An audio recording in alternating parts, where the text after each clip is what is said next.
Hey there everybody, today I'm going to give you guys a first look at a fresh take on the stem bag. This is the MagFeed O Sack by Andrew the Maker. It's a stem bag slash feed bag made better with the power of magnets.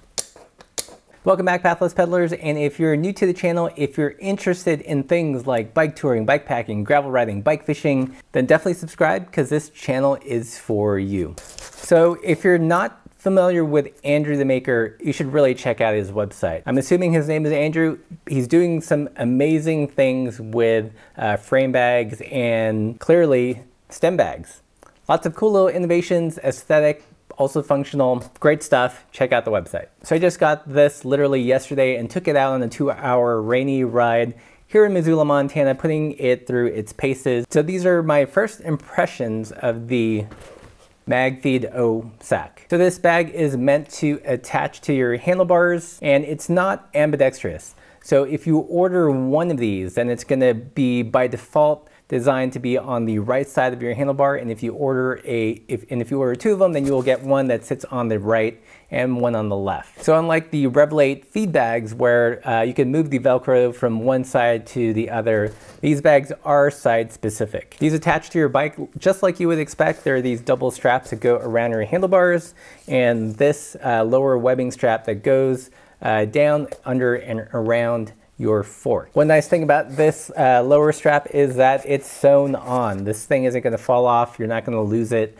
as you're traveling. And while these guys here, the handlebar straps aren't sewn on, they are a nice length, and the buckles themselves keep them from just falling out by accident. So there are a lot of cool things going on with the MagFeed O Sack. The name just is not sticking in my head. One thing you'll notice is that it's this kind of square shape. It's almost the size of a medium-sized milk carton. So definitely more angular. On the outside, there is a single mesh pocket. Again, this one is designed for the right side of the handlebar, so as I'm riding, I can pull things out of here or put wrappers in here. On the inside, it's got a nice yellow contrasting interior. You guys know I love a contrasting interior. I think every bike bag should have them. It just makes it so much easier to find things. And probably the main value proposition of this bag is the magnetic closure. So I have to admit, when I first started seeing these online, I was like, meh, magnets. And it looks kind of complicated. You see this loop thing and this kind of thing. Am I supposed to press this and then the magnetic release? But in reality, this thing is pretty amazing. I mean, you just kind of pull it up, disengages, let it drop, and it will engage. There is no like buckle type thing to activate, and you could do this all day. Literally. In terms of the capacity, I was actually a little surprised at how small it looks. And because it doesn't have a free-flowing open top here, you are kind of confined to carrying things that will fit in the dimensions of the bag. So this is the small size Purist water bottle, and as you see, if you put it in there, it's going to stick out, and it can't really close it. So if you're used to putting a water bottle in your feed bag, this feed bag probably isn't for you. It really likes to just kind of contain things rather than have things sticking out. That said, I do think it's awesome for compact cameras. So this is my Canon G5X, which is similar to the very popular G7X for vlogging. And as you can see, this thing is like the perfect size for it. It'll fit the camera. I can probably stick some extra batteries in here, some shot blocks or something, and it'll close perfectly. I feel like this bag is best suited for things like electronics, your phone, nutrition, things that you want quick access to, and things that can be contained within the dimensions of this bag. It's not good for things like water bottles, or if you have like a GoPro on a little selfie stick, it's not going to fit in here. So as long as you use it for things that fit within its dimensions, I think you'll be pretty happy. And plus, magnets. So let's move on to the things I like and dislike. So the first big like is clearly the magnet closure. Initially I thought it would be gimmicky, and I wasn't quite sure how it would work just because it looks kind of confusing online. But now that I've gotten a chance to play with it, This thing is pretty awesome. We should just put magnets on everything. In terms of the construction and build, it just feels like really nicely well made. I love that it's slightly padded. It has some structure to it, and also the contrasting interior. Big plus, as always. Really, it's just a nice kind of evolution, expression, variation of the now ubiquitous stem bag. Another big like, of course, is the aesthetics. It just looks sharp, especially in this kind of darkish camo pattern. Anything in darkish camo is just awesome. And that's it for the likes.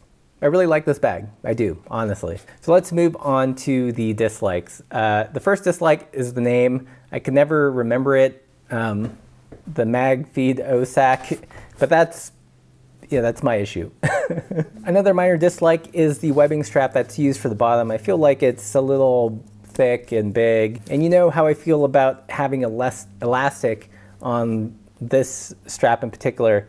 I think that it would kind of keep things from bouncing around. So again, another minor point. That's just my own personal thing about straps on the bottom of stem bags. And the last dislike, this isn't actually a dislike for me. It might be a barrier to some, is the price. This does come in at 60 bucks, but I feel like for that 60 bucks, you get a lot. I mean, the design is just cool. You get the power of magnets. Ultimately, it's not that much more than say other stem bags out there, but you do get some cool innovations. This definitely has to be one of the quickest ways I've seen to get into a feed bag / stem bag. So probably the big question is, does this supplant my love and adoration of the Bedrock Tapetes? And the answer is, I don't know. Both the Tapetes and this bag, the Magfeed O sack, are awesome. I think it's horses for courses, right? This one excels at containing things that will fit in this volume with quick access, but I still really dig the Bedrock Tapetes, mostly because I suck at packing ultralight. I'm always overstuffing and carrying a bunch of crap, and the Tapetes is just more conducive to that kind of packing style. You can stick a 40-ounce bottle in the Tapetes. If you use your stem bags for carrying water, then something like the Tapetes might be better suited for you. But if you're primarily going to use it for things like nutrition or electronics, then this bag is awesome. At the end of the day, it's kind of a draw. It's going to depend on how much capacity I want to carry. So there you have it, a non-committal answer. Sorry. They're just both great. So what's your favorite stem bag? Let me know in the comments below. And if you guys have any other specific questions about the Mag Feed Sack O stem bag, then leave those in the comments below. I'll try to answer them. And if you liked this video and found it helpful, don't forget to subscribe, share the video, share it with people that might be interested in this bag or other bags that we review on the channel. And I'll see you in the next video.